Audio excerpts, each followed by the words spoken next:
రేవంత్ సర్కార్ రైతులకు good news చెప్పేందుకు సిద్ధమవుతోందా? ఎకరాకు 15,000కు పెట్టుబడి సహాయం పెంచాలని భావిస్తోందా? ఈ ప్రశ్నలకు అవుననే సమాధానం వస్తోంది. ఎన్నికల కోడ్ ముగిసిన వెంటనే రైతు భరోసా పెంచేందుకు నిర్ణయించింది.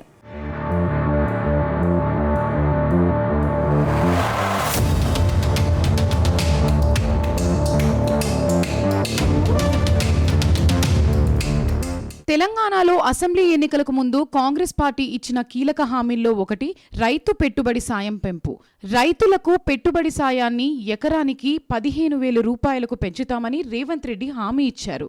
6 గ్యారంటీల్లో ఇది కూడా ఒకటి. ప్రస్తుతం రైతు భరోసా కింద 5 ఎకరాల్లోపు రైతులకు ఎకరానికి 10,000 రూపాయలు మాత్రమే ఇచ్చారు.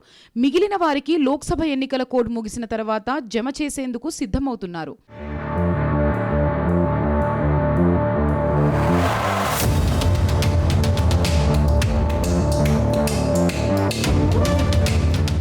వచ్చే వర్షాకాలం నుంచి రైతు భరోసా కింద ఎకరానికి 15,000 ఇవ్వనున్నట్లు వ్యవసాయ శాఖ మంత్రి తుమ్మల నాగేశ్వరరావు స్పష్టం చేశారు. పంట వేసుకున్న రైతులకే వీటిని ఇవ్వనున్నట్లు స్పష్టం చేశారు. మరోవైపు రైతుల నుంచి కౌలు రైతులు అఫిడవిట్లు తీసుకోవాల్సి ఉంటుంది. అలా తీసుకున్న వారికే భరోసా నిధులు అందనున్నాయి.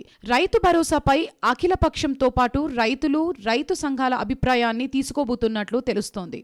శాసనసభలో దీనిపై చర్చ జరగనున్నట్లు ప్రభుత్వ వర్గాలు చెబుతున్నాయి. ఇక 2 లక్షల రుణమాఫీ రేవంత్ సర్కార్ ముందున్న మరో పెద్ద సవాల్. దీన్ని ఖచ్చితంగా అమలు చేయాలనే ఉద్దేశంతో రేవంత్ రెడ్డి ప్రభుత్వం ఉన్నట్లు చెబుతున్నారు. నిధుల సమీకరణకు ప్రత్యేక కార్పొరేషన్ ఏర్పాటు చేసే యోచనలో కాంగ్రెస్ సర్కార్ ఉంది. రైతులు తీసుకున్న 2 లక్షల లోపు పంట రుణాలపై వాస్తవ లెక్కలను ఇవ్వాలని ఇప్పటికే బ్యాంకులను ఆదేశించినట్లు తెలుస్తోంది.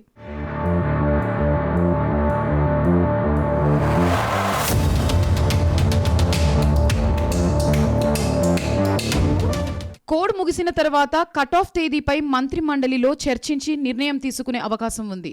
ప్రకృతి వైపరీత్యాలతో పాటు అకాల వర్షాలు, వరదల వల్ల, కరువు వల్ల పంటలు నష్టపోయిన వారిని ఆదుకునేలా పంటల బీమా పథకం ఉంటుందంటున్నారు. పంట వేయలేని పరిస్థితి ఉన్నా, దిగుబడులు తగ్గినా సాయం అందుతుందని ప్రభుత్వ వర్గాలు చెబుతున్నాయి. ఈ పథకానికి 3,500 కోట్ల మేర ఖర్చు చేయడానికి ప్రభుత్వం సిద్ధమవుతున్న సమాచారం. బీమా కంపెనీలకు కాకుండా రైతులకు మేలు జరిగేలా తమ ప్రభుత్వ విధి విధానాలు ఉంటాయని తుమ్మల స్పష్టం చేశారు. గత ప్రభుత్వం 1,00,000 రుణమాఫీని కూడా సరిగ్గా చేయలేదని విమర్శించారు. మొత్తం మీద రైతులకు గుడ్ న్యూస్ చెప్పేందుకు రేవంత్ రెడ్డి సర్కార్ సిద్ధమవుతున్నట్లు స్పష్టమవుతోంది.